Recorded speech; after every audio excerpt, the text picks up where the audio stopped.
This is a stomp squat. So I just have a standard chair. You can use a bench in a gym. I'm gonna start seated. I'm gonna rock back and lift my feet a bit and then stomp down, come all the way up, back down with control. I got a band on my knees here just to help control it. As we add that force and speed, sometimes the knees drop in. So I'm pushing against the band, but still keeping my ball of the foot, big toe on the ground. I don't wanna roll my ankles.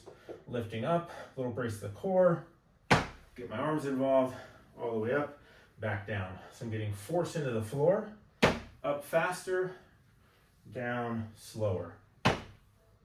And so this can do a number of different things. One is it can help you a good leg drive, so power from the glutes and the quads. The other thing it can do is help to build some bone density. So we're getting some impact force, but that force isn't just on the heel. Sometimes I see people do heel drops. Aren't bad, but those can sometimes be a little jarring to the heel, to the foot, even up into the spine. So this, we're still getting that nice force, but the pressure is distributed across the whole foot. It's a nice functional movement, and it tends to be pretty well tolerated. You can go up or down. So if this feels too challenging to get all the way up or to descend with control, I can use something to make this a little bit higher of a seat.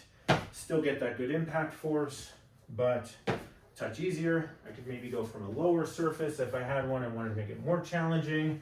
I could hold a weight if I wanted a little more challenge. So different ways to progress this, but tends to be a nice option. Also tends to be pretty well tolerated on the knees because the shin's staying pretty vertical.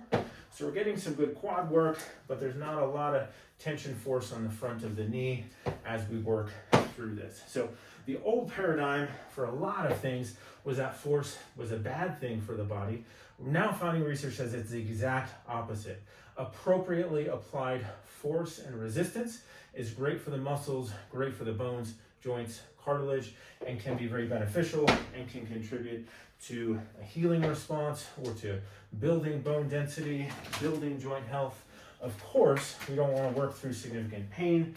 If you have an injury, check with your physical therapist or healthcare provider, but finding ways to appropriately dose and apply impact force can be a really helpful thing in a variety of cases, as well as just a good addition to a fitness program. So if plyometrics or jumping exercises, you haven't worked up to those yet, this is a great way to start to introduce some of that impact force.